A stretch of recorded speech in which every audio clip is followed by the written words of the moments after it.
बिस्मिल्लाहिर्रहमानिर्रहीम। तो दोस्तों, लास्ट वीडियो के अंदर हम लोगों ने जो जाना था that was about the appointment of Malik Bogra as the prime minister of Pakistan and the replacement of Khwaja Nazimuddin. Khwaja Nazimuddin को तमाम तर मसाइल का जिम्मेदार ठहरा के मलिक गुलाम मोहम्मद ने उनको हटा के इनकी जगह मोहम्मद अली बोगरा को प्राइम मिनिस्टर बना दिया। बोगरा इससे पहले यूएसए के एम्बेसडर थे। तो मलिक गुलाम मोहम्मद को ऐसा लग रहा था कि इनके पास पॉलिटिकल एक्सपीरियंस तो कुछ खास है नहीं, तभी ये आराम से डोमिनेट करेंगे बोगरा को और ये मुल्क अपने ही हिसाब से चलाएंगे। लेकिन मैंने आप लोगों को लास्ट क्लास से बताया कि बोगरा साहब इतने सिंपल आदमी नहीं थे। बोगरा साहब ने भी अच्छी एफर्ट्स की। इन्होंने पाकिस्तान को सेंटो का पार्ट बनाया। इन्होंने पाकिस्तान को फॉरेन एड हासिल करवाई, जिसके तहत पाकिस्तान ने वो फूड फूड इनसिक्योरिटीज जो पाकिस्तान जिनसे फेस कर रहा था, वो तमाम तर प्रॉब्लम्स को सॉल्व किया। फूड शॉर्टेज प्रॉब्लम्स को सॉल्व किया, राइटिंग को स्टॉप किया। तो इन बोगरा ने भी मुल्क के लिए बड़े अच्छे काम किए।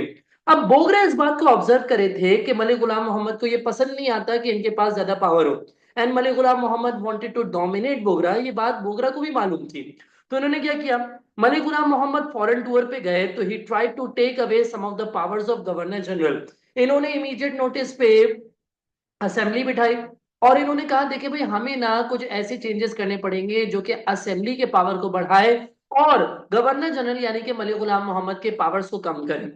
फॉर एग्जाम्पल, इन्होंने कहा कि सारे मिनिस्टर्स, जितने भी मिनिस्टर्स हैं including the prime minister, they must be members of national assembly. और जो कैबिनेट है they will be responsible to the assembly. ठीक है। इसके अलावा इन्होंने और भी कुछ ऐसे चेंजेस लेने के लिए बात की जिससे असेंबली के पावर में इजाफा हो और मलिक गुलाम मोहम्मद के पावर्स में कमी आई।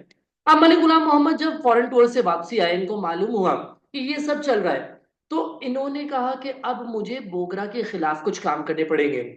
और जो बोगरा और इनके दरमियान मसले मसाइल हुए, ये पास्ट पेपर्स में सवाल आता है। 4 मार्क का भी आता है और 7 मार्क का भी आता है, और इस टॉपिक को हम कहते हैं the constitutional crisis between 1954 and 1955।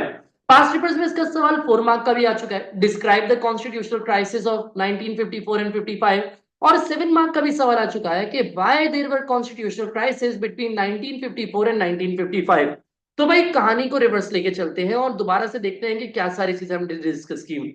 Malik Ghulam Mohammad foreign tour पे गए। मलिक गुलाम मोहम्मद के खिलाफ बोगरा ने असेंबली बिठाई and he tried to curb the power of governor general, he tried to limit the powers of governor general. तो जब फॉरेन टूर से वापसी आए मलिक गुलाम मोहम्मद, इन्होंने कहा कि भाई वेट करता हूं until Bogra went on to a foreign tour. और जब बोगरा फॉरेन टूर पे गए, इन्होंने अपने पावर्स को यूज करते हुए स्टेट ऑफ इमरजेंसी डिक्लेयर करते हुए नेशनल असेंबली को डिसमिस कर दिया।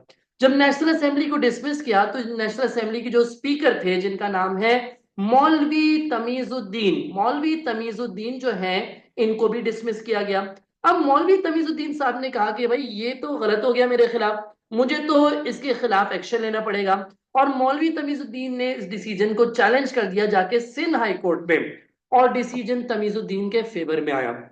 ये जो तस्वीर मैंने आपको दिखाई हुई है ना, ही वाज द मौलवी Tamizuddin and he is the speaker of national assembly. तो इन्होंने जाके हाई कोर्ट के अंदर, सिंध के हाई कोर्ट में इस डिसीजन को चैलेंज किया एंड कोर्ट फेवर्ड तमीजुद्दीन। और कोर्ट ने कहा कि ये जो नेशनल असेंबली को डिसॉल्व करने का फैसला था, यही सर इसे गलत था, लिहाजा नेशनल असेंबली को कंटिन्यू करने दिया जाएगा। लेकिन मलिक गुलाम मोहम्मद ने जाके फेडरल कोर्ट में सिंध हाई कोर्ट के इस डिसीजन को भी चैलेंज कर दिया।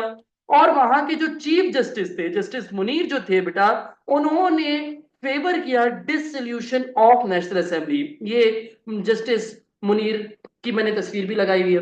तो भाई इन्होंने क्या किया, इन्होंने फेवर किया कि भाई नेशनल असेंबली के जो डिसॉल्व किया, डिसोल्यूशन की, ये ठीक फैसला था। और इवेंचुअली मलिक गुलाम मोहम्मद जो है वो अपने डिसीजन में जीत जाते हैं।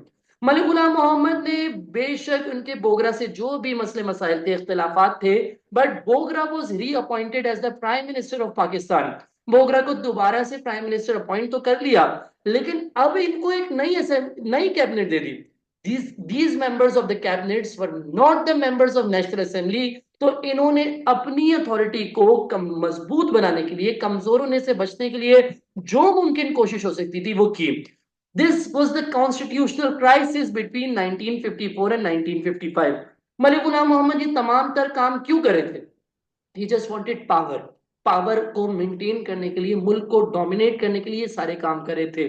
लेकिन हम लोगों को ये भी बात मालूम है कि मलिक गुलाम मोहम्मद को फालिज था, और ये तो बोलते भी क्या थे, किसी को समझ नहीं आता था, इनका इतना ज्यादा फालिज का प्रॉब्लम था।